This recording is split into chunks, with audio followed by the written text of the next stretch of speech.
Well, good afternoon. Happy Friday, August 25th. Mark Milam here. Let's talk about what's happening in the world of mortgage interest rates. Kind of a flat week. We've been used to these really volatile swings over the past couple of weeks, most of them going in the wrong direction. This week, really not a lot of movement one way or the other, maybe a little bit of degradation from when we started the week to where we're finishing the week out, but essentially rather flat. We saw some improvement midweek. We've given that back over the past couple of days, and today we have the Federal Reserve Chairman speaking in Jackson Hole, Wyoming at the symposium there, making some rather hawkish comments. Honestly, if anyone was surprised by the tone from our Federal Reserve, shame on you. There's one thing that we have learned over the past couple of years, it's that our Federal Reserve does not waver one iota from their message, which is inflation is too high, the economy is too hot, we will likely make further interest rate hikes out into the future, and we will not take our foot off the gas until we get back to 2%.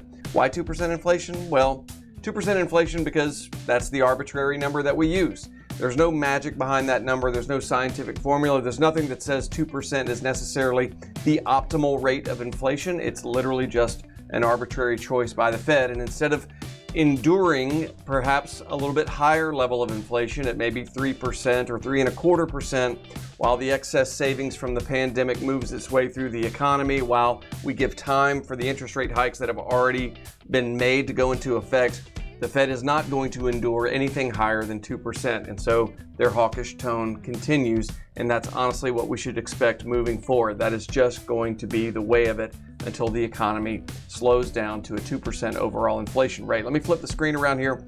We'll walk through where mortgage-backed securities are for the past 5 business days. There you go. A little bit of good, a little bit of bad in there, but mainly pretty flat trajectory.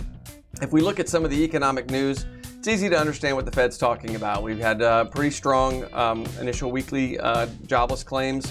So in other words, we didn't have as many jobless claims as we anticipated that we would. That's a sign of strength in the labor market. New home sales higher than anticipated, 714,000 versus 705,000.